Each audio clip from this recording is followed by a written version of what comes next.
So, how did this film come about? All right. And our response is? I'd say this film came about by Mo Monday. Mo Monday. I'd say Mo Monday. I'd say the thing Mo for all Monday. of this. Every Monday, me and Shifty and some friends go to Mo's and have $5 burrito specials. Or Talk quesadillas. about videos. The quesadillas talk good. about I know. stuff. Yeah, they're all right. Yeah. Even though I've never eaten them, because I'll never eat anything but a burrito. But yeah, and yeah, when we planned, Spencer, I think you might be able to elaborate. When we planned this tour, we knew this is like the only headlining tour off of the Find the Great Line, so Yeah. we knew that we needed to like do something really special production-wise, and also do something very special like documentation-wise, because it was probably going to be one of the best and biggest and just most important tours of our lives. Yeah, and we kind of figured that we've released like fun times of Underoath twice, like where you get, you know, all the funny Milk things chugging. that happen, milk chugging and throwing up and all that stuff on tour. But we felt like it'd be cool to include people in what it's really like to be on tour with Underoath, like more when serious conversations happen or something goes wrong or someone breaks up with their girlfriend or family problems happen, whatever happens, to see what it's really like to be in a band and tour around. I mean, Yeah. And I mean, something we more kinda- real, I guess. Yeah, and so we had this idea to shoot this film and not just shoot like the funny stuff or the stuff that we deemed worthy of shooting, but have someone outside of our circle shoot all of us and everything about us, and then tell the whole story of Underoath, the serious side, the artistic side, and the funny side, the business side, and just the musical side, and everything that encompasses our tours. And we basically ran through all the options, and at the end of the day, we called Shifty. You know, it's a guy we really don't like that much. But We figured I just we have didn't skills. want anyone too friendly to be shooting the camera, because then it would kind of break down that fourth wall. was So we kinda got like- the biggest douchebag. he was like we could fifth find. on the list, and everyone that, you know, we tried to get Steven Spielberg was taken. was really Spielberg not was taken. into it. Gondry had something else to do that weekend. True. So we got you. And got, you know. so far it's working out good. I'd say it was cool for me too, because I remember we sat down at eating chicken to talk about whether or not I was going to do the film, and like everything I threw out there that I wanted to do is exactly what you guys wanted to do about it. Yeah. I remember sitting down and be like, I'll do it, and I'll hold a camera and do whatever you want if you like, but I'd rather film like a more serious, like what life on the road is like for you Yeah. guys. And It seemed so like, far it's turning out cool. With it. yeah, we sat down for like ate lunch for like what, two and a 2.5 hours. hours. And everything we said was just exactly what the other person thought and was thinking. So it just really clicked. And yeah, we're what, day 9? Not even 2 weeks into the Yeah. tour. Day 9, and we've already seen a completely different side of us Yeah. watching on a computer screen that we never even knew existed, because we're just always living it and not seeing it. So I think it'll be really good. And Something different than every band's re-release of DVD. I mean, Yeah. we've definitely done it too, but I think it's cool to.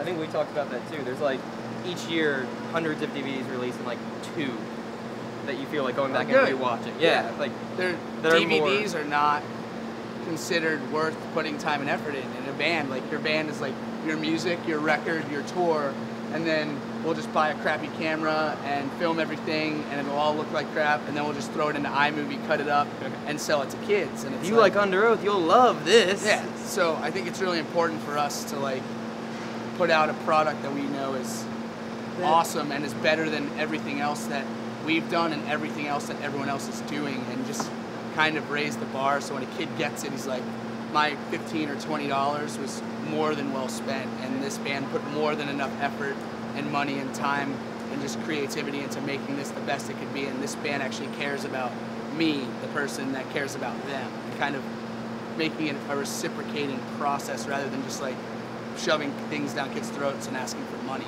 you know, and not even looking at it, not watching it, because I think that's what a lot of bands do.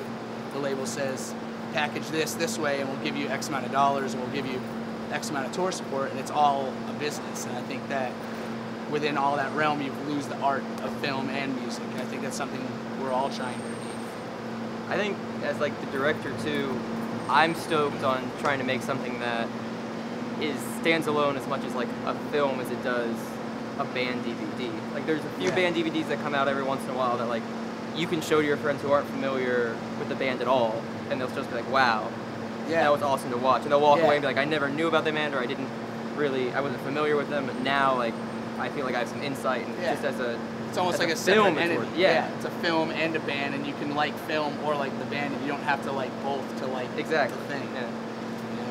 I'd say that's what we're striving for. Yeah. So far, 2 weeks in, I think we have enough for a film and a half.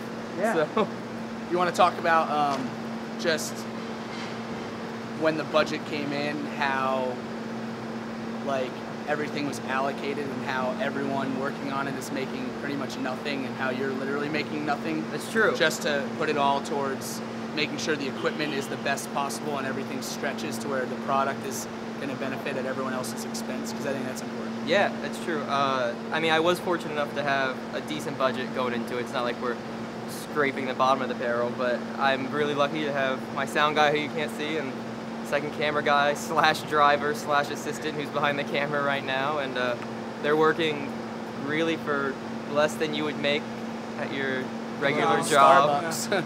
And I, at this point, am making nothing off of it, just so that we can take the budget as far as we can, and if there's anything left over, maybe I'll get myself an ice cream or something, but otherwise I think we just threw it all into equipment that I know I researched heavily, and Tim and I threw it by the band, and everyone was stoked on it, just to make sure that we had the resources to make something that stood alone. Like, you can't see it because you're using it right now, but the camera we have is amazing. It's all in high def. We've got a lens adapter for it to make it look like film, so you're not watching your mom's home videos of your birthday. Yeah. Like, it looks incredible, and we have a pro sound kit. Say if you want to dip that down, we get to talk into one of these, which is pretty fancy.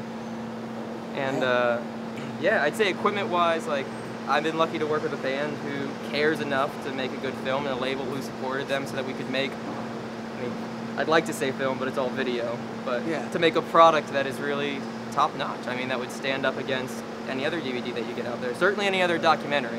Yeah. I think that people don't understand how hard it can be to make a documentary where, I mean, we have whole days go by where there's nothing, you feel like you're doing nothing. Like, the three of us will sit in an Sound office, check. and I wonder, like, why I have Show. 2 dudes on my team, because we don't do anything I feel bad about. And then the next day, like, at midnight, Everything will something happen. explodes, and you have 24 hours of having to figure out how to allocate 2 hours worth of recording time back and forth, clearing it off, and then driving 300 miles and waking up at 7 a.m. because it's going to continue the next day. So I think documentary filmmaking is a whole different ballgame for sure. Being able to mix, like, having nice equipment, but then the ability to film on the fly and not tell everyone, hey, could you take this disagreement into a better lit area? Can you...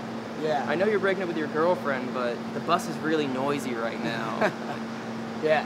So, And I guess we should just talk about, we, as in you, like me and my team, have set up myspace.com/www.underoathmovie, all that stuff. yeah. Just because that's the label just wants all this to push everyone there. Okay, yeah. We've got, again, my sound guy / assistant / production manager and driver / assistant / B cameraman / everything else have set up myspace.com/underoathmovie and www.underoathmovie.com, and they're both kind of just serving as production blogs. I know, being kind of a film geek myself, I love it when, like, directors and productions leave detailed blogs of what they're doing and give you insight to how it works, so it's not just this mystery that some people in the world somewhere are creating movies and good luck finding out how. So if you want to check those out, we'll be posting photos of Pictures. everything from behind the scenes camera to the concerts and video montages. We have one up right now, which people seem to be receiving well. Yeah. The song, by the way, is the Weaker Thins, Bigfoot. For everyone else, we have about 12 comments a day asking, so that is the song. I'll put a new mystery song up on the next montage. Yeah. Cool. Deal. Deal.